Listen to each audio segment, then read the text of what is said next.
I am an idiot. Thank you very much. You can put that in the front. Yeah.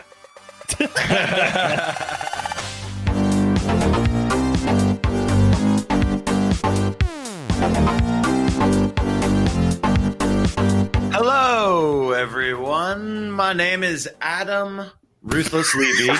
Brent never knows what my name is, but I am one of your hosts of the Crypto Basic Podcast, and welcome. It is November 1st, day after Halloween, and I'm happy to be here. I'm here with Brent Philbin, aka my name is Brent Philbin, and hello, aka Sexy Stud Thing from way back in the day, and then Thang with an A, and then we got Kareem Baruche. I don't know what his old AIM names were, but was.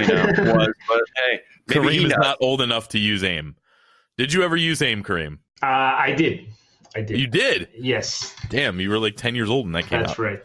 That's right. Or not out, but when it went out of style. My sister was 4 years older though, so I got to see what she did, and then I wanted to be cool too. So there you go. Wait, you guys aren't the same age? No, she's 4 years older than me. No, I meant Brent. Yeah, obviously your sister is the same age. Oh no. I was talking about Brent. Brent's like what? I'm 34. Yeah, you're my sister's age. Few days. Oh wow! I always thought Kareem, you were like Brent's, like the same. I mean, it's the beard.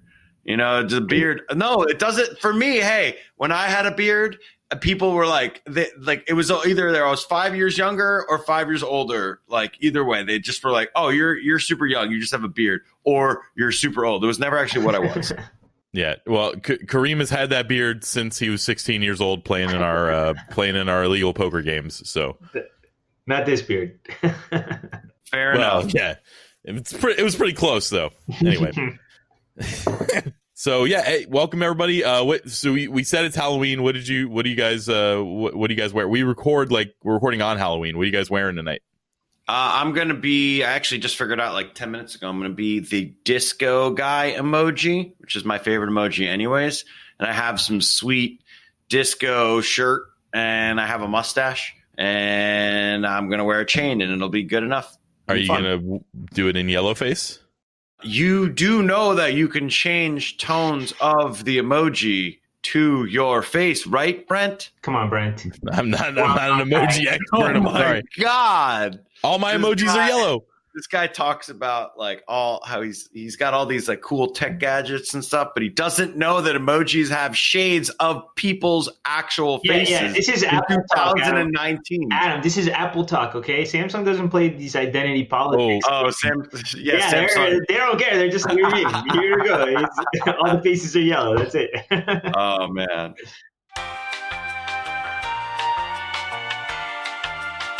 Okay, sorry for the abrupt stop in that conversation. We realized Kareem was using his webcam mic instead of his $400 mic that's in front of his face. Just wanted to see if y'all were paying attention, and congratulations, you are. I'm proud of you guys. We're staying skeptical. We're staying organized. Now let's continue, all according to plan. Your voice sounds so much more crisp now. So yes. This is just good news for everyone. The lesson there, Adam, is money buys everything, including a better voice. There you go. And also, how about money buying our way into rapid fire? Ooh. No, let's cut that one. I don't know. No, it's not. No, it's perfect. No, Adam. No, you stick with it. Oh my God! Every time I botch, it just has to be in it. Yeah, that's we only cut out your 100 ums per episode. We can't cut all that other stuff too. I've gotten better. Especially, we're not going to cut a cheesy transition. It was just a transition. Cheesy transitions are like our thing. So, anyway, let's go ahead and return to the rapid fire. The money rapid fire. Speaking of the money rapid fire, of course. Remember, this is headlines that we see throughout the week, but we're not going to dive super deep into. Who's going to take the rapid fire, guys? Adam, that's you, right? That's your baby. No, that's Brent this week. Adam's talking next, so I'm going to do it. I'm going to talk about this. Here's the quick. It's going to be actually quick though because I'm talking about it. So Bitcoin is 11 years old. It is happy birthday. 11, happy birthday. It is a 1 and a 1 next to each other. Wait, I think it's tradition that we sing the entire happy birthday song on no. Actually, Adam, Bitcoin is about breaking tradition and creating new paradigms. So we're going to continue. Yeah, I actually was never going to do that, but I always get extremely, like, maybe not tilted, but frustrated when I have to somehow get forced into singing that song in a public setting. Well, I don't know why. It's just like, it just gets to me where like, all right, everyone. It's like, I barely know this guy. I'm just singing this dumb song, or I have to act like See, I even infiltrated Brent's rapid fire. So funny story about so my dog used to sing happy birthday. He's dead, but he used to like, it was like his thing that he loved to do. If you sang happy birthday, he would like howl along with you. I don't know why. He did it every day of his life. Yep. And then what happened is my dad, now every time I've ever been out to dinner with him and somebody does like a birthday at another table, he starts howling. So it's not like anybody else in the restaurant knows that that's what my dog did. So he just goes, oh! And everybody looks at him. It's like, what are you doing? He thinks it's hilarious. It is hilarious. He's making himself laugh. And maybe you, if you're there, that's awesome. Yeah, that's like great. It's really hilarious as a fly on a wall, but not as the person that's sitting there of like, oh God. Next to that, yeah. So anyway, all right. So Bitcoin's 11 years old. That was our crypto basic. Happy birthday. And speaking of people important in Bitcoin, the Mt. Gox refunds have been pushed back a little bit to spring 2020. So like they're coming. It's been like 8 years. Y'all can wait a little bit longer. Something like that. I don't even know how. It's been a long time. The old Magic the Gathering online exchange. Sons of... Anyway, yep. So those are coming. I haven't looked into it because I wasn't on Mt. Gox. I don't know if they're coming in Bitcoin or if they're coming in cash, but yeah, that. So we got Congressman Tom Emmer has introduced a bill to limit the SEC's reach on crypto. So, but the thing is, the way U.S. politics works, introducing a bill really isn't anything necessarily. So we'll see if that actually goes anywhere. If it does, we'll do a deep dive.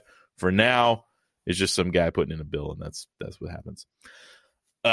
Interesting random that posting from the Substratum community.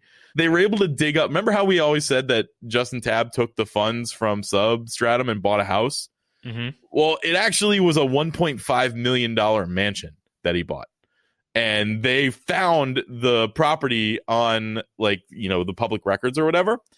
And then they were able to basically look at the time of closing and see that it coincided with tweets that he was making that were saying, oh, look at the huge wall on Substratum, better buy, on Twitter, that are still there. He hasn't deleted them. So it's definitely interesting. That company has completely imploded. They are no longer even pretending to develop it. It's on a volunteer basis only. They have no money left. They ran out all their money, mainly because their CEO is buying mansions. So I got to interrupt here to ask you a question. Brent, I know we're not ones to, toot our own horns, but I believe it's time to go beep, beep. Yeah. All right. You know what I'm saying? We've had 2 specific episodes about this. We've shit all over this coin a bunch of different times. It was easy. It was an easy one to call catch. It early. Yeah. But just put it on the list, Substratum, Cryptopia, Tether, a few others I think you named. It's our official Tether hasn't blown up or anything. Right. But I feel like our official superpower is we can't tell you if a coin is good or not, but we could definitely spot if a coin is shit or not. Right. Yeah. All right. And then finally, so I didn't put this one on here. I saw DMT and I was like, oh, this is going to get interesting. But a German engineering consultancy called DMT, I guess, has launched CERA, CERA, a blockchain-based certification scheme that tracks raw materials. And actually, we're going to go into that a little bit, and we're going to talk about some other blockchain tracking a little bit later in the day. But this is with Volkswagen, and they're tracking their raw parts. So that's kind of cool. Brent, they're on the advisory board. Volkswagen and the United Nations are on the. I should have, maybe I should have done this one. I also tried to get you with a little typo that I kind of could have fixed. It says blockchain based, but you didn't read it. You actually the perfect crime, but you ended up just Have you guys ever done that little exercise where you read a paragraph and all of the letters in the middle are jumbled up, but the outside letters stay? Yeah, you can read it all perfectly. Yeah, your brain just looks at the big picture. We were talking I about don't fix typos. I don't know if you guys have noticed that when I like send messages, I literally just leave it. And then there's times where people are like, "What are you saying?" And I'm like, "Oh, I guess I might have should have fixed that one because it completely makes no sense." But yeah, I don't fix them. I just keep going. Not worth it. Not worth it at all. And people get upset at me. They're like, "You got to look professional and all that." I'm like, I'm responding to 200 emails in an hour. Sorry. I don't right click on the red line. I don't even want to touch my mouse. Really Too much work. Too much work. Hard. Adam, it's too much work. It's too much work. Right clicking. He's just all about the, Listen, he just wants the left click and you have any idea how many clicks that finger has to do in a single hour, Adam? You can't just add a bunch of more clicks. I mean, you could also just solve it by not screwing up to begin with. No, you're asking for injury here. Jesus. Not screwing up to begin with. I don't understand. Yeah. Anyway. So why do I process so many emails all the time? It's because I am powered by Wild Foods and they get me going. And Wild Foods is a company that is sponsoring the show, and they focus on real food, single ingredients, high quality ingredients, more importantly, from small farms across the world. Sustainable ingredients. We're going to talk more about sustainable ingredients a little bit later. Unintentional, circle back to Wild Foods, even though we don't sell any meat. And they have coffee, they have tea, they have adaptogenic mushroom extracts that you can put in your coffee and do all kinds of stuff. So check them out. You can go to wildfoods.co, and if you use the code CryptoBasic12, which nobody's ever done, but if you do, you can get 12% off your order, and that'll be cool. It'll be like, wow, they've actually gotten a return on their investment finally. Wow, this sounds like such a great pitch, Brent. It's like everything sounds great. Oh yeah, but also no one's ever bought it. And now you could just leave that part out. And just like just hope that someone does it. Listen, I'm just saying, like you are basically the blockchain. You are completely transparent. I am transparent. Everything. If you had nose tampon up your nose, you have to let everyone know. This is something that you can't not. Yep. As JJ likes to say, what do you think? I'm CNN? Whenever she thinks that she's talking too much. I don't know why. That's funny. So anyway, yep, that's it. So use the code CryptoBasic12. Be the first one to use the code. You'll get 12% off your order. And the stuff is really good. I understand that it's not a whole lot of alignment with this particular space. And of course, once we get a better, sponsor is more aligned, we'll replace them. Dude, I actually think you are underestimating the crypto space and also just gaming space and like nerds in general.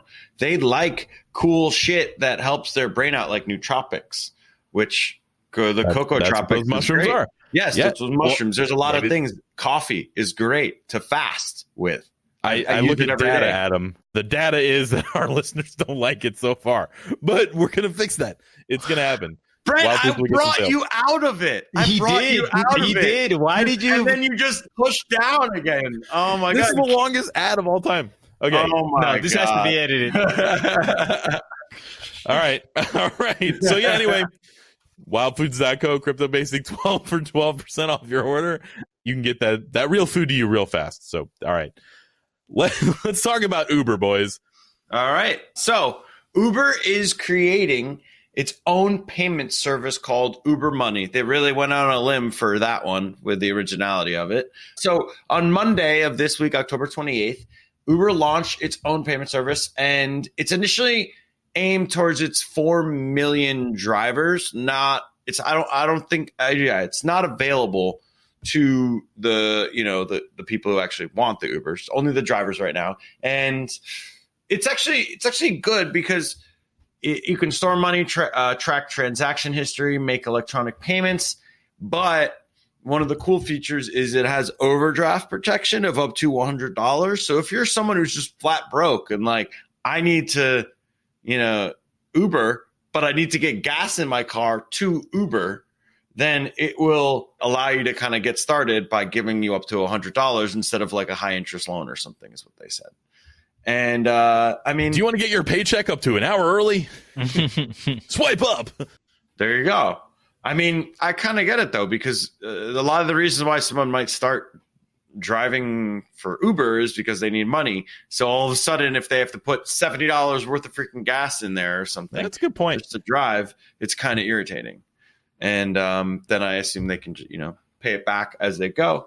There's no cryptocurrency element. So why is it on this show? Well, Yeah. I happen to think that it is very relevant to, just blockchain, because these crypto, as it says in the article, is that these financial firms there are financial firms, they're improving their own tech. We kind of forgot, about these companies, as they've also been progressing as well as crypto, and they had a lot more money and infrastructure to catch up to anything that crypto is doing from like from a technology standpoint. So I think it'll be an interesting battle. I think there's going to be a lot more companies, bigger companies like Uber, that are not using cryptocurrency, and that could be an issue for the space. But we'll see how it goes. Yeah, I think maybe one of the possible silver linings here could be, so we should expect a lot of these companies and major corporations to have their own competitive digital currency, even if it's not blockchain based, right? But maybe one of the good things that can emerge from that is that the corporate structures that have such a hold on the narrative, they will be promoting essentially private monies. Like they will make the concept, hey, Uber dollars and maybe Google dollars and Apple, that's a thing. It's totally fine to have your own kind of unit of currency, which I think would make the average person less apprehensive about Dash or Cardano or Ethereum or Bitcoin, right? Because it's like, hey, there's all kinds of private monies. Some of these are blockchain based and some of them aren't. So I don't know, maybe. Yeah, we'll see. And or it could make a direct comparison. When Uber does something that they don't like, they're like, well, I don't like that they took their little Uber money and did this thing. And you're like, oh, well, then you could just do this, and then you don't have to worry about that.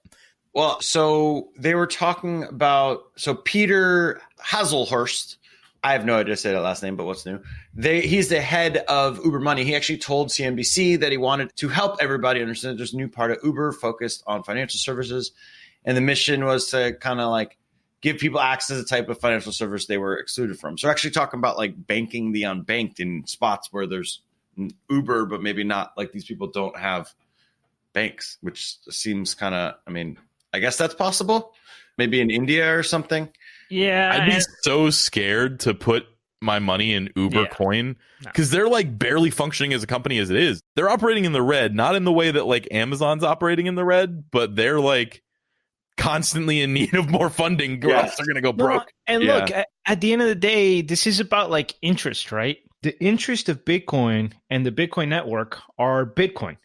When you have a company like a corporation like Uber that has Uber money, it's like Disney dollars. Like their only purpose is to serve the company, because the company is structured in such a way that it has to follow its own interests, its own financial interests. So like, it's kind of like when a major corporation buys like a newspaper or CNN or something, and you're okay, well, then it's not going to be a good media thing. A currency that's privately owned by one corporation is not going to be a good currency. It's just going to be a good method for them to control or incentivize traffic through them, for them, in their business model.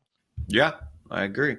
And to bookend this segment, the industry observers, they think it's a way to bind users to the platform, and they can keep them engaged in like kind of like a customer retention play.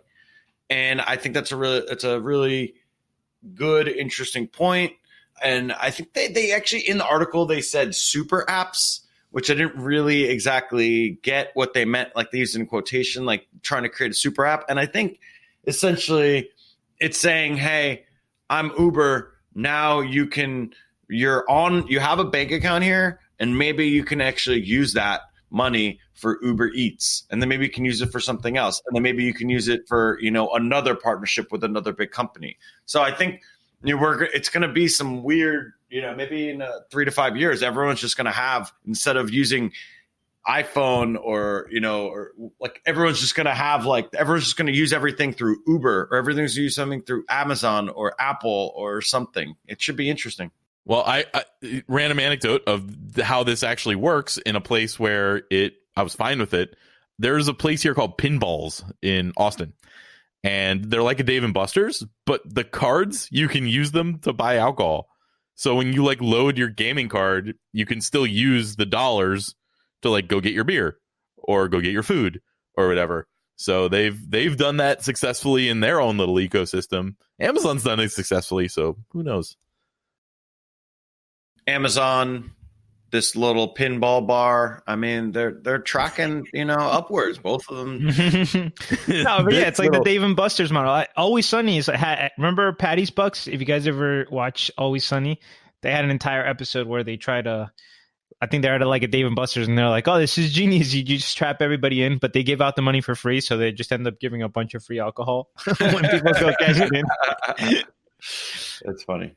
And Brent, would you like to talk about the travels of Bitcoin over the past 11 years? I'm sure he would. I would, but I think we're going to let Kareem do it instead. This was a Kareem one. Yeah, okay, well, there was no K or B on there, so I just, I get it, man. I get it. It's all right. I made a mistake. I'll admit it.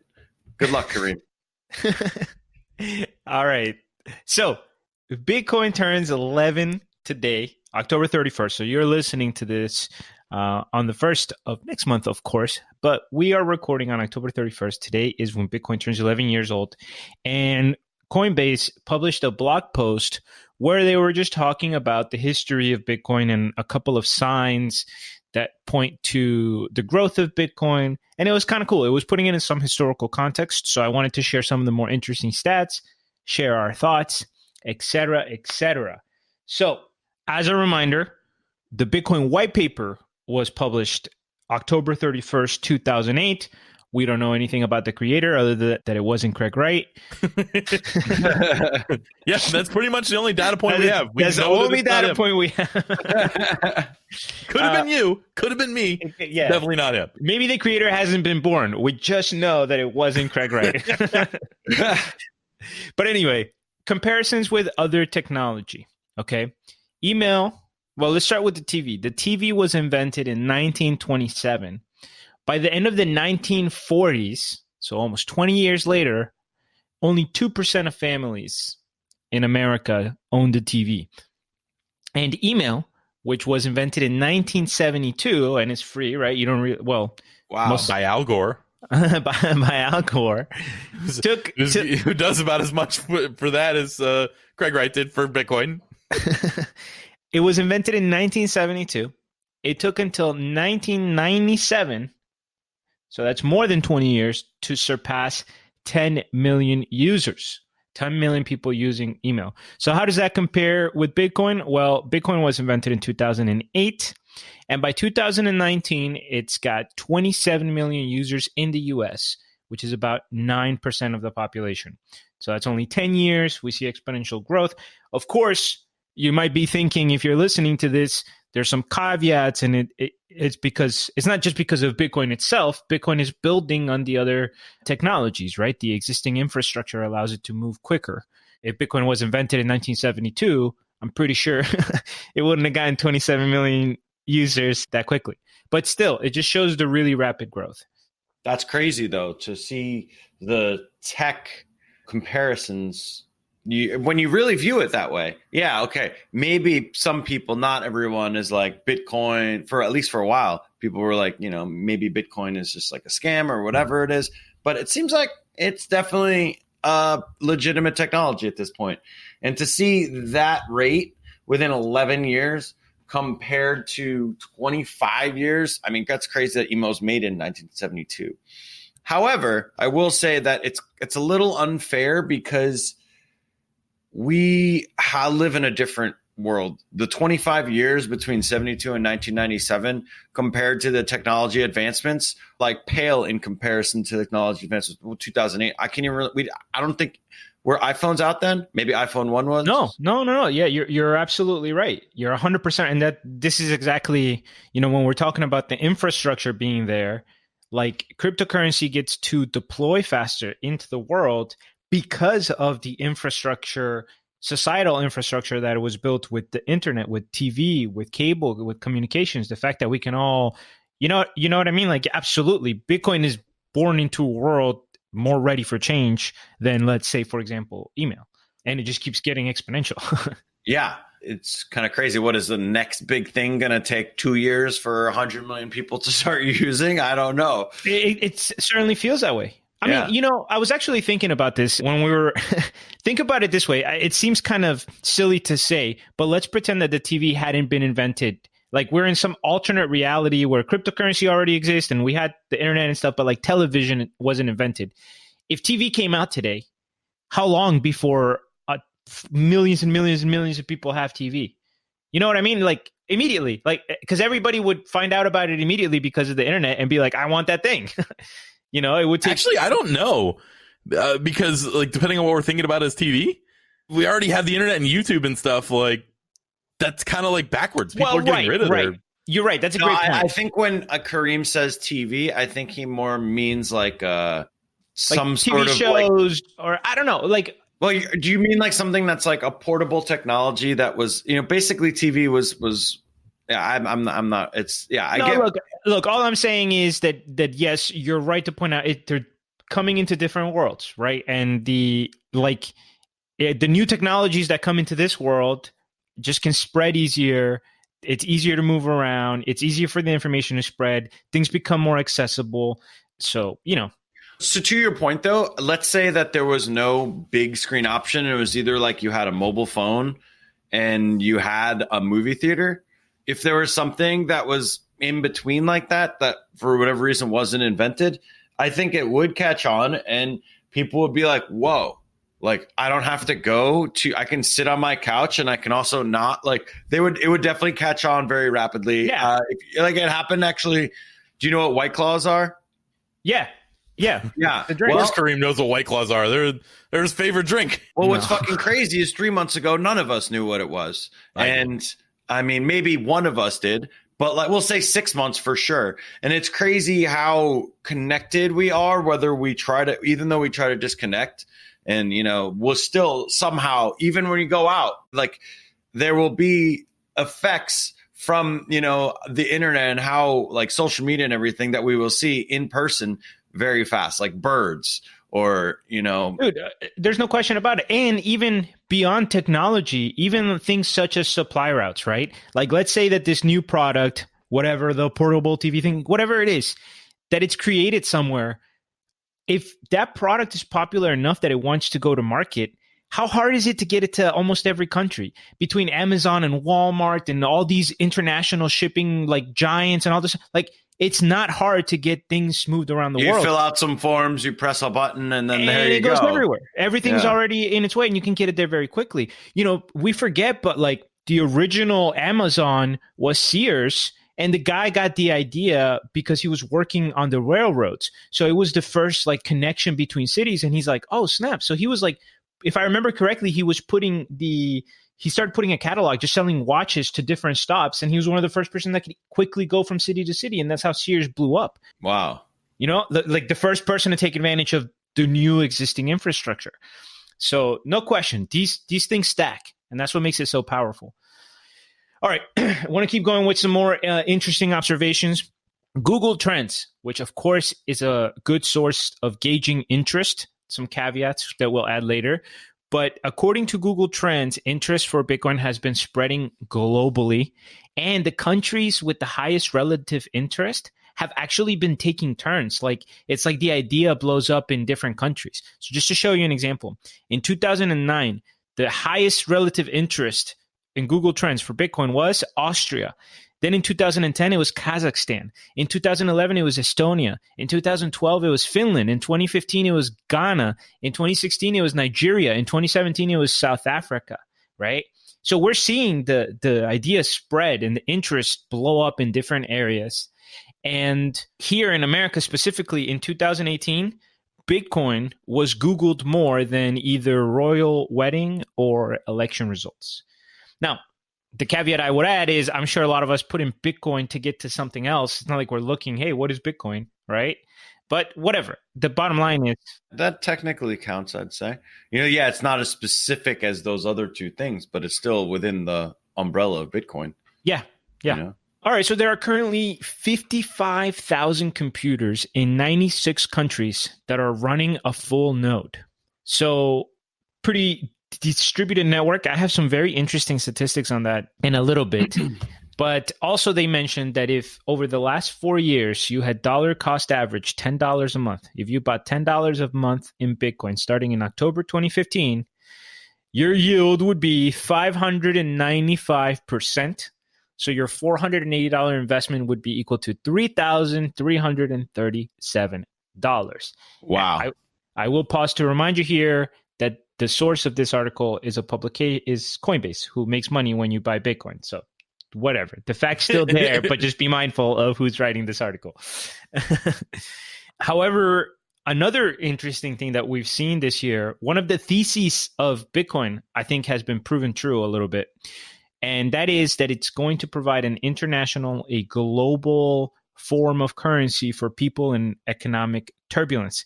And we have seen a huge spike in Bitcoin volume traded in local Bitcoins in Venezuela, Argentina, Hong Kong. I actually put the chart here for you guys to look at. Of course, the links are in the show notes. You can go look at the blog post yourself. They have a lot of interesting images. But you can see Venezuela and Argentina really spiking over a long period of time, like more and more and more. You just see this gradual increase in adoption, trade, and since we live in unstable times, it might be Argentina today, and it might be a totally different country in 10 years or 15 years. But all of the people who lived through this in Argentina and went to Bitcoin, there's a generational memory there, so it's not like that is lost in Argentina. I don't know. I don't know if you guys have any thoughts here. Like, what are your opinions here about like what happens? Say the economy stabilizes 10 years afterwards. Wouldn't you expect a significant portion of the population to like consider Bitcoin a safety net basically for a really long time after that? Yeah, and or a savior. So it's interesting. I'm looking at the Venezuela one goes straight up. It's just like, yeah. But the Argentina one has massive spike, massive dip, and then it goes straight up. And the Hong Kong one looks similar at about the similar time. So it looks like that might be like the beginning of 2018, kind of like that they just kind of were on the hype train a little bit there. Mm-hmm. Whereas Venezuela doesn't appear to be on that same hype train. They appear to just be very slowly crawling up. But Hong Kong dipped pretty hard, which would probably look a lot like the actual dip of the price. Yep. But they also spiked really hard with what I believe is the protests being correlated. Yeah, that's right. And they just announced that their country's going into a recession. So that's going to be an interesting one to watch. Yeah. Yeah. And look, and the bottom line is the more that the people start turning towards this, one of the other quotes in the article was that out of people with high incomes, it was something like 75% of those who held crypto held Bitcoin.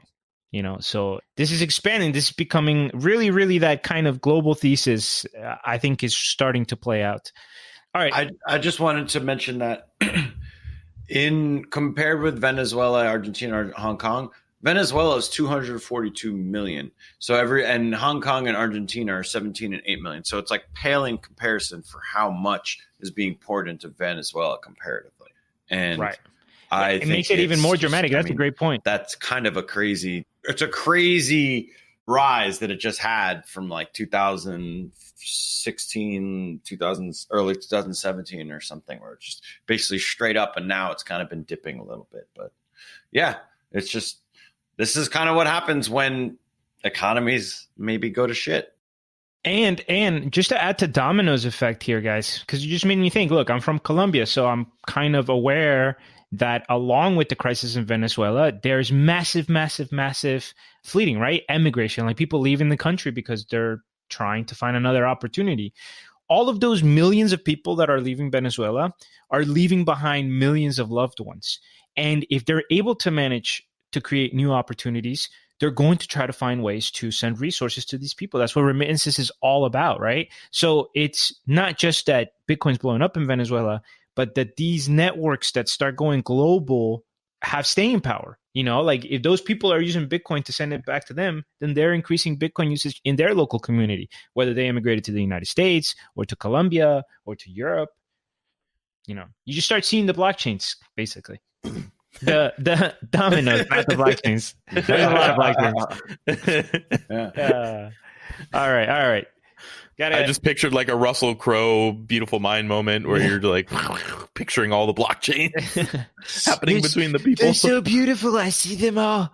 The people become nodes. Speaking of beautiful, Brent, do you want to tell us about those cows on the blockchain? Because He will. As soon as I'm done with this story, we got one more piece of information. So this is the last part, guys. Actually, I want to go back to this thing about the power because there was a quote in the Coinbase article that blew my mind a little bit. We know that Bitcoin is the most secure blockchain, right? Of course. Yeah, everybody knows that. It's got the most hashing power. It's 108 million terahashes per second currently, which, according to the Coinbase blog, is by far and away the largest computational network ever created.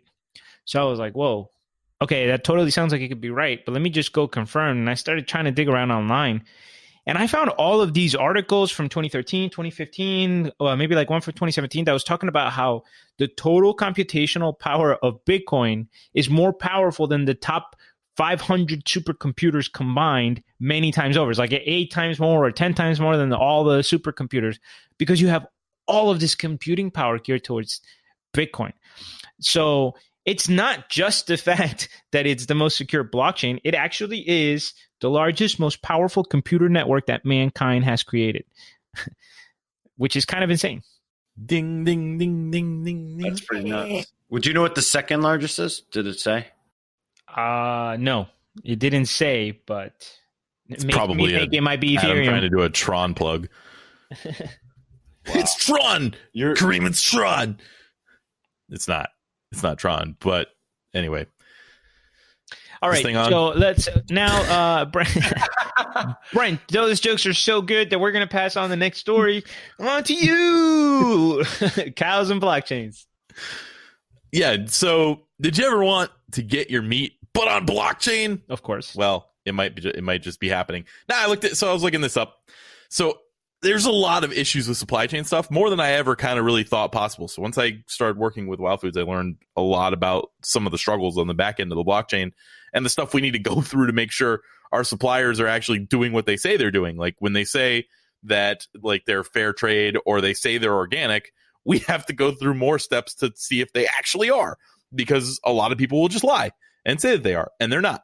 So there's a huge due diligence on our end whenever we do that stuff. So this story caught my eye, and it's been catching my eye. I've been trying to find a way to source something via blockchain. I would just start a new company and I would sell it to all y'all out there, whatever it is, coffee, meat, whatever. So maybe, I don't know, I reached out to these people already, so we'll see.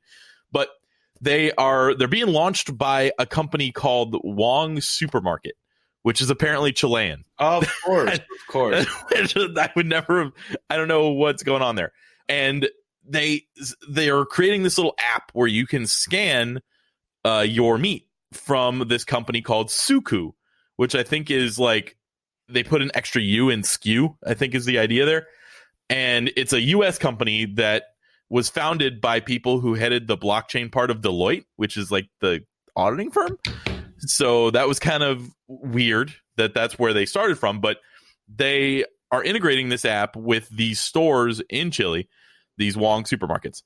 And they're developing it on that JP Morgan blockchain that we talked about, that Quorum blockchain, the permissioned one.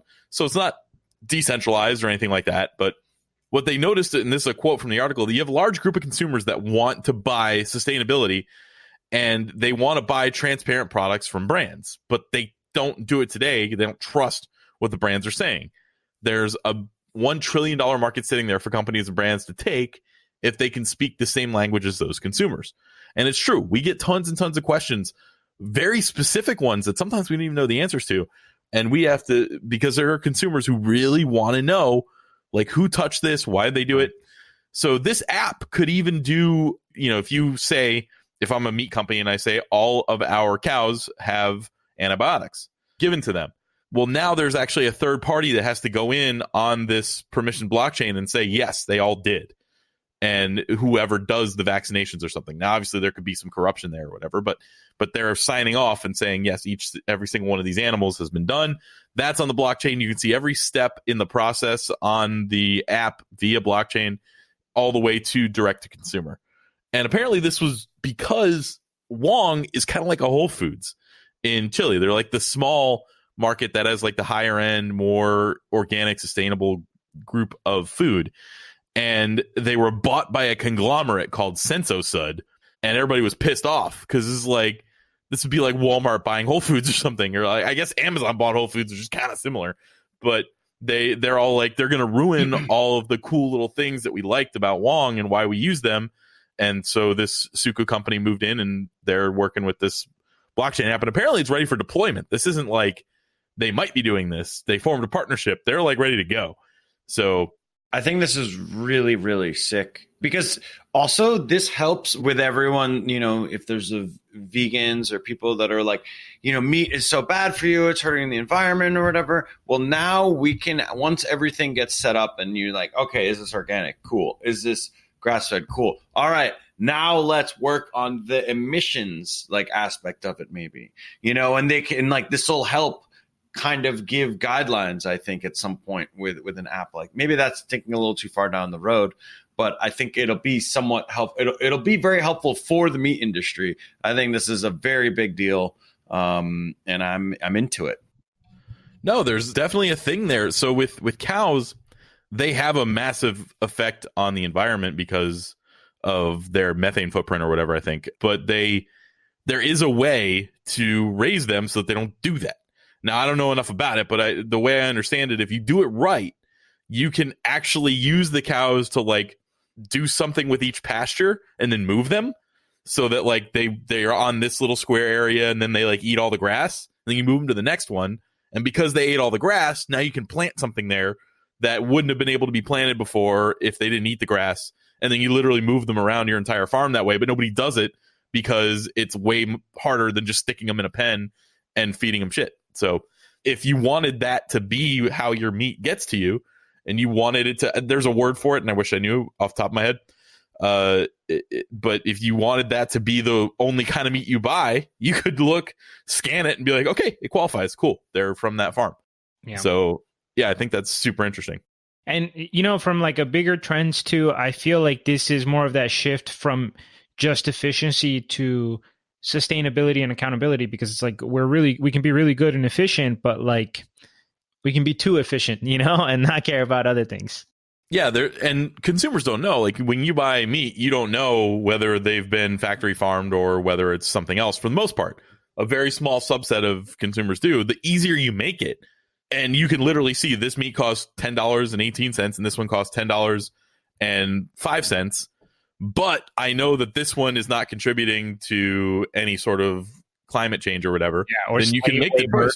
Literally, in the case of some, So it's definitely there's a lot of problems with cocoa supply, all that. The supply chain has always been one of those things that I thought was a really clear use case for blockchain. I'm excited to see it come to fruition. 100%. No doubt. Plus, they both have the word chain in it, so it's a match made in heaven. All right. And I guess, that was great talking about cows. Now, Brent, do you want to continue this hot streak talking about Bitmain? Yeah, so there's not a whole lot to talk about here. There's some weird shit going on at Bitmain. Bitmain, of course, being one of the biggest mining firms that exist. I know they have some ties with Bitcoin Cash. I think they did a lot of investment in that. I think it was Bitmain. Anyway, could be wrong on that. But they're definitely one of the biggest ones in existence, even though their market share has been kind of slowly going down. Well, they got rid of their co-founder and executive director, and his name was McCree Ketuan Jean. Is it Zan? I don't think it's Dhan. We're not really sure. I think you said it pretty close to right. I think that's Jean. Anyway, he's gone. And CoinDesk reported this, so I'm just kind of regurgitating a lot of what they said. But they got an email first. This is how this started. That was sent to them that was apparently an internal email. And the internal email said, Bain's co-founder, chairman, legal representative, and executive director Jihan Wu has decided, Jian Wu is the one obviously that we recognize more than John, has decided to dismiss all roles of Ketuan John effective immediately. Any Bitmain staff shall no longer take any direction from John or participate in any meeting organized by John. Bitmain may, based on the situation, consider terminating employment contracts of those who violate this note. Wow. So this isn't even something that I even think could fly in the US. They're literally like, if you talk to this guy, you're fired. So that's crazy. So they sent that out, but there was no information in that email as to why they fired him. So that kind of came up a couple days later. They had an all hands meeting on Tuesday to discuss what was happening, and CoinDesk was able to get some info from that as well. They apparently, a while ago, Wu had stepped away from Bitmain in December 2018 from the active day-to-day role, and he had a massive falling out with John, and it resulted that Wu and him can't work together. And apparently this has been brewing since 2015. And they've had basically they're the two founders and they can't stand each other. And it's been that way for years. And the big point of contention was they had a lot of major layoffs in 2018. And John didn't want to fire anybody. He's like, basically crypto was crashing kind of. And he didn't want to fire anybody because he figured it would come back up and they needed to keep everybody. And Wu said, no, we need to fire people. And I don't know if it would have worked if they didn't fire people, but they did. So at the time, John tried to seize control and kind of take over a bunch of operations as they were firing people. He wanted more control over why or how or something. So in the meeting, Jian Wu starts throwing shade, saying that John is just super insecure, so he let him have the chairman role because otherwise he would cry. And as soon as they made him chairman, all the other companies pulled their credit lines from them and started calling in the credit that they owed. And if Bitcoin hadn't bounced back, that they probably would have ceased to exist as a company, because I guess he's saying the banks had no confidence in this other guy, which this is coming from Jian Wu. We don't know the other side of the story. This guy hasn't said anything. So he's just saying that's what happened. Bitmain's hash rate and total market share, dominance, and all of their equipment had been on the decline ever since then. And John wanted to move them away from mining Bitcoin into an AI sector. So he kept talking about using employees to buy this old AI company that they're using, funds to buy this old AI company, funds they didn't have, to buy a company with 300 employees who were completely burnt out, who didn't want to do anything with the company anymore. He was buying just this basically complete shit company. And again, this is Jihan Wu's spin on it. I have no idea what is actually accurate and what isn't, but they have a small AI division where they use venture capital, but they have no venture capital left to put in there. So Jihan's like, you can't invest our venture capital if we don't have any. And he was just talking about going and doing another round of funding, or waiting until the US IPO comes through and then taking the money that they raise in the US IPO and investing it that way, even though the US IPO would be for the crypto mining company and not an AI company. So also kind of funny, he's banned from the premises. He can't even go there to his own offices. And maybe this will end up hurting their chances at that US IPO that they've been touting. Who knows? But some interesting drama, and as more information comes out, we'll talk about it some more because I'm sure it'll be fun. So I think that Jiwan Wu, he was there at the beginning as well, right? They co-founded it together. So have you heard of Ben Horowitz from Andreessen Horowitz, the venture capital fund? Yes. So I listened to an audiobook by him called The Hard Thing About Hard Things, and one of the big takeaways for me was it basically talks about business and startups and how startups are fucking impossible to run, but they're super, he loves it, but also it's going to be a really tough time running a business. And he said that when a company goes from 10 employees to 100, that person that was running that company for 10, maybe to its optimal point in its optimal way, could no longer do it.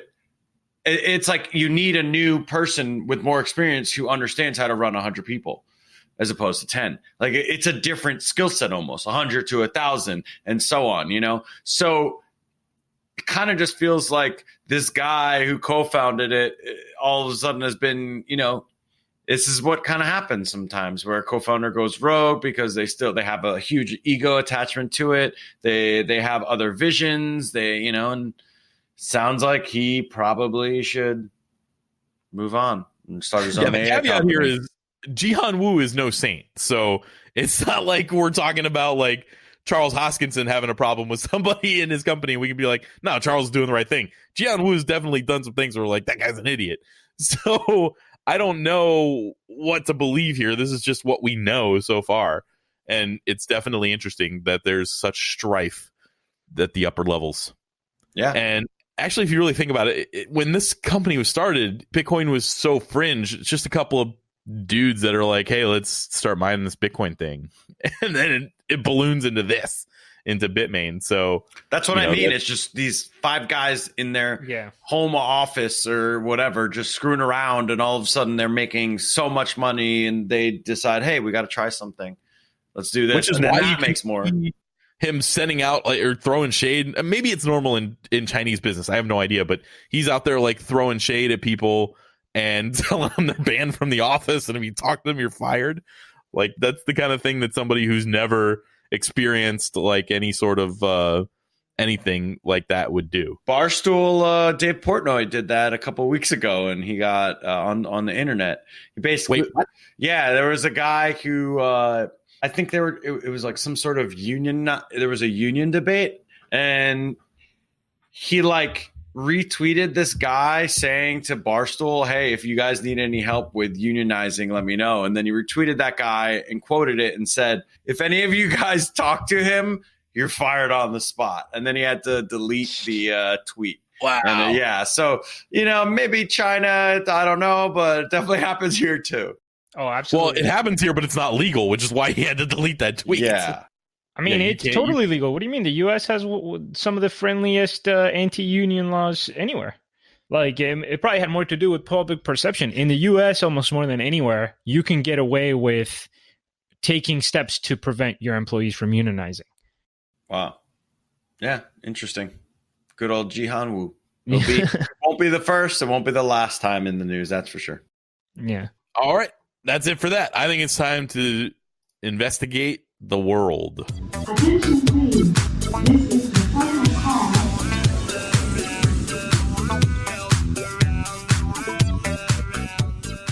Let's start with Kareem and China. China's been in the news, guys, but this time it's actually more crypto related. There's been a lot of buzz because a couple of signals from the Chinese government. Well, pretty clear signal. How about this? Yeah. A couple of signals. Yeah. Winnie the Pooh found his honey. So President Xi told in a meeting with the Communist Party that he wanted everyone to start increasing their focus and investment in blockchain technology. On top of that, you had an official at the central bank urging commercial banks to step up their applications of blockchain technology. And in response to President Xi's comments, you're starting to see developments such as whereas it's now you're no longer allowed to share articles that say blockchain is a scam, basically. Or not that you can't share them, but that the publications aren't writing them anymore. Yeah, I love that that it's like, okay, she says blockchain's cool, and now all of a sudden their censorship goes the other direction. Yeah. Flip-flop it. Dude, no question about it. So before I go on, I know we've hinted on this before, and I'm trying to say this as dispassionately as possible because I don't approve of the actions of the Chinese government, of course. But just from a historical perspective, it's scary how much they can get on one page, on one direction at a time. It's literally unfathomable to think of our government being able to pivot or change gears in any kind of functional way. It's completely impossible. And these guys have a meeting, they make a couple of decisions, and 1.2 billion people are now going in a particular direction. It's absurd. I know I'm simplifying it, and there's more. I'm just saying, it's really crazy. Well, that's the plus of a dictatorship, I guess. Yeah, I would have what you want. In theory, a dictatorship, but what I would say is if they weren't violating human rights at every turn, this would be really impressive. Right. But do they go hand in hand? Well, I guess that's the only way you can do it. Right, exactly. Is this possible without trampling over people's rights? And Yeah, could you do it without gulags? Probably. I don't know, but What's a gulag? like a concentration camp. Dude, okay. the Chinese are running concentration camps right now. Like, Yeah, there's straight up, almost no difference. it's getting pretty absurd, like almost Nazi level. Like it's not Jews, it's Muslims, but like yeah. Wow. Yeah, and that's not to mention all the censorship stuff. But anyway, I mean to continue, of course, this caused an uproar. So there was. Here's some specific quotes from Xi because I think it's important. Number one, he did call for greater investment, as I mentioned. He was quoted as saying specifically that he thinks blockchain is going to play an important role in the next round of world innovation and industrial transformation is what he called it. And he wants China to have an edge over other countries when it comes to research and development. And this part, we were talking about technology earlier. The wider goal is he wants blockchain, or he sees that blockchain is going to demand deep integration with other information technologies, including AI, big data, and the Internet of Things. And, reading this, if you guys actually think about the possible implications of each one of those technologies and to think that they're actually going to converge, it's not just that we have big data now, and it's not just that we have the blockchain now, and it's not that we have AI, but that those three things are eventually going to be part of the same process, an AI with blockchain access that can analyze massive data sets. Like, it's almost like we're not ready, man. The exponential growth here is just unfathomable. Throw in quantum computers. Yeah, it's. I mean, we're gonna live through one of the most interesting times in human history. Yeah, I have a couple things to say. One, the U.S. better get their. This is probably one of the best things that for any crypto enthusiast, American crypto enthusiast wants to hear, because there's no way that the U.S. government is just going to let China just become the leaders in blockchain innovation in the world. Like it might happen, but they're like U.S. is not going to be far behind. They're gonna They can't see past red and blue to fucking get anything done. Yeah. No, and the system has been completely taken over by corporate interests that are each going in their own specific direction. I don't really see the collective social investment. I don't see. I mean. Maybe, I hate to say this because it's not something I approve of, but the only place where I see it in the government is like the Defense Department. Yeah, they're dumping billions of dollars into all kinds of research and all kinds of technology, and that's going to obviously impact American society.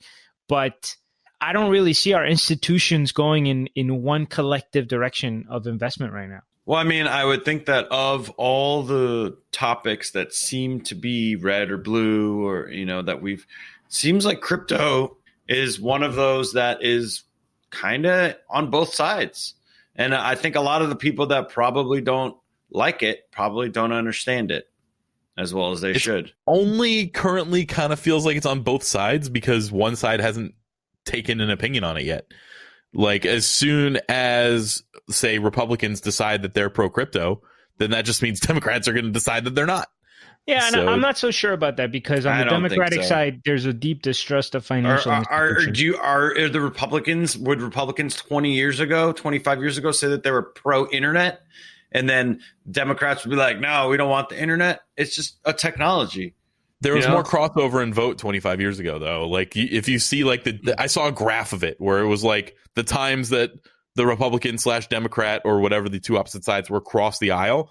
And you can see like how often one voted for a bill that was put up by the other, and now it's almost nothing. There's almost never overlap. You can find some overlap with certain topics, and I happen to think this is one of them. I hope it is. Yeah, because we need to get moving. The one thing I will say is technologically, the United States is still pretty far ahead in a lot of ways, and it's still a massive economy. So I'm not saying that this is going to happen overnight, and I'm not convinced that the Chinese system is stable over time. Like, I don't know that, look at Hong Kong. Is that ever going to spread? Like, we don't know. But it is almost frighteningly powerful how quickly they can shift gears. Yeah. It's also crazy that people are very anti-China, and then as soon as something like this comes out, and then crypto starts like having like a good week because the Chinese president said something that everyone was just like, yeah, but it's like the whole reason that you're excited right now is because of China. Well, no doubt, and that was the whole point of the South Park episode about integrity, right? Like we all have integrity until there's a direct financial incentive, and China, maybe more than almost any other country in recent history, is using that leverage of financial interest. Basically, you can't say anything. You can't even put a map that we disagree with on a movie because that's like game over. Yeah.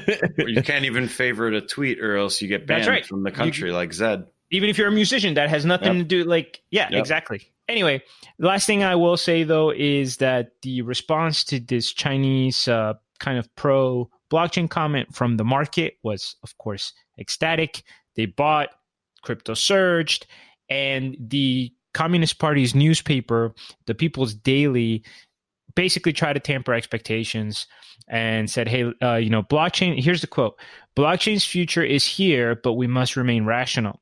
The rise of blockchain was accompanied by that of cryptocurrencies, but innovation in blockchain does not mean that we should speculate on virtual currencies. So pretty strong statement saying, don't mistake our interest in blockchain for our interest in all these cryptocurrencies you guys have out there. Well, think about the application of blockchain for an authoritarian government. If they can get access to all of that data by being behind this great innovation, but also creating it so that they can no longer have their privacy. Yeah. And I think that it's, not to extend this too much, but I do think that a lot of people feel on the left and on the right that the global economic order is on its last legs in some way, right? Like the way that the dollar's in control, and we know that different countries like Iran and Russia and China are trying to create a different pole of power when it comes to financial power. And also we know that there's separation between Europe and North America. So things are changing. And if blockchain is going to be a part of that, then there is going to be power in being first mover advantage. You have the opportunity to create more of what the new economic order in the world is going to look like. And I have no doubt that countries that can actually take a shot at that are going to try to pursue it aggressively. Yeah. Anyway, enough China. We dragged it long enough. Interesting point of discussion. But let's go further west or further east. You could pick a direction because the planet's round. Are you sure about that? So I've heard. So Croatia, I guess it's a non-governmental organization, the NGO. That's what that means. It's this UBIK, UBIK, moves governance to the blockchain. And I guess what UBIK is a Croatian blockchain and cryptocurrency association. And they, on November 1st, you're going to be able to vote or use it on the Ethereum blockchain in the form of a DAO using Aragon. Now, pop quiz, what is a DAO? Decentralized autonomous organization. It's like a company with no owner. Yes. You guys nailed the pop quiz. A pluses for both of you. And so I actually think this is really cool. Aragon has been around for a bit, and they've been, I think, one of the earlier governance coins that I've seen. And they've been working very diligently hard. Nice words, diligently Adam. hard. Yes. So I think this is really cool. If you belong to the association, you actually get the right to 10 reputation tokens. Board members get 100 tokens, and then you'll be asked to vote on certain things. And I think so sometimes to me, the DAO is a little abstract. I feel like I haven't ever used one. So I get it, but I kind of don't. And I feel like I should probably just try to find a simple DAO or something and see how it all works. Look, think about it this way. A corporation is an organization, right? That's all it is. we take a bunch of people together and we organize it. Depending on the size, it might have more complexity. So if it's small, a bunch of us could just make the decision. But as the company gets bigger, we need to assign, let's say, for example, executives and people who appoint executives, which would be the board of directors. The power is concentrated in the board of directors ultimately, even though the holders as a whole would vote for the board of directors. The DAO is basically, from my view, a continuation in the ability to create these types of organizations. But now, because of the technology, we can get rid of the layer of, let's say, the board of directors, and we could have more direct democracy, or we could have more autonomous systems so that we get rid of layers of power that don't need to be there. But it's basically that, just an organization doing X, Y, Z. It could be for profit, for not profit, for a blockchain, whatever. Yeah, that's a great explanation. Thank you, Kareem. And we should actually soundbite that maybe and just keep it, DAO, put it on YouTube real quick. But so, yeah, and to what you're saying, the board members will get 10x what an average member gets, which, I mean, you're on the board, you have a lot of decisions. I guess you deserve some sort of, extra, clout. And I think this will be really cool for Croatia and just having a system like this working. I think, it is the first DAO that will be used to group decisions and it'll be the first blockchain in the world to do such a thing in an official capacity. Pretty cool. So I'm kind of missing. An NGO is non-government, so official capacity. Anyway, it's interesting to look at, and also Croatia is one of those places that's been on my list to travel to for a long time. Yeah, really Croatian Yacht Week sounds pretty awesome. What? So I don't know. Yeah. No, like Croatia is littered with like big time yachts. Bunch of rich people. In the summer, it's one of the most beautiful places on the planet, and there are yachts everywhere. People party. There's a lot of good music. Go there. Yeah. Oh, cool. So any of our listeners that have a yacht at Croatia Block Week or Yacht Week, we're happy to come join you. So, just reach out to us at cryptobasicpodcast@gmail.com. And we won't even charge for our appearance. So I do want to just say one more thing, that they did have voting earlier in the year, but it was using a lot simpler of a version. Like they used QR codes and a temporary wallet that wasn't on Ethereum. And it ended up like it just wasn't good. People stopped using it. And then it was simpler for the non-technical users. So that will be one thing, is like the onboarding of the less savvy users are going to have to get MetaMask or Frame, and they're just going to have to use a proper blockchain wallet in order to access all the stuff. But ultimately, once they learn it, it'll be pretty awesome for the UBIK. UBIK. It sounds like something that the Yang Gang might get behind. Yang Gang. It's the universal basic income. Yeah, I don't know what the K would stand for. Yang Gang of Kareem. Andrew Yang came out in pro online poker last week. Yes, I saw that. He did. Super pumped. Very good alignment, because we're all big fans. Yeah. That would be. I didn't even think any candidate would mention it. I can't wait for that. Yeah, he it sounds like he's played, because the way he wrote about it, like I remember reading it, I was like, oh, somebody who plays online poker wrote this. Dude, he's just educated about everything, which, can you imagine? Like, it's absurd. This presidential candidate thinks that he should educate himself on topics he talks about. I've never seen anything like it. We should. Crazy. I don't know what we're going to do. Yeah. No, what are you talking about? Yeah. Look, these topics aren't hard if you're smart, and you just have to know them. Yeah. You guys didn't get that reference. There was Trump said that Syria was easy if you're smart. Everything's easy. Everything is easy if you're the biggest genius in the world with the biggest brain. So yeah, fair enough. That's true. It's a good point. Okay, let's wrap it up, because we're talking Trump, and we could go on for another hour or release another podcast episode about that. We'll spare the listeners our uninformed opinion.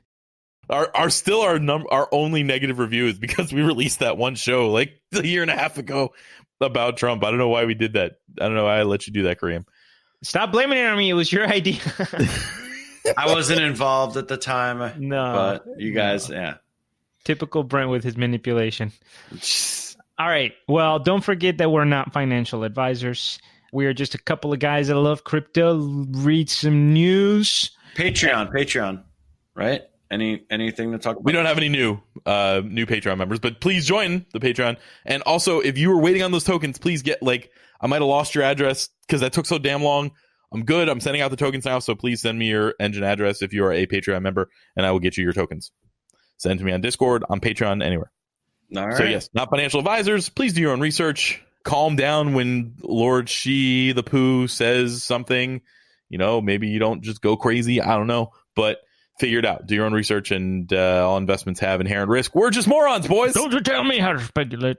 I'm an idiot. Thank you very much. You can put that in the front. Yeah. If you waited till the end of the episode to find a front thing, that is good. Yeah, we've had a lot of good content, a lot of good sound bites. See you guys next week. Adam, Brent, and Kareem signing off. Peace.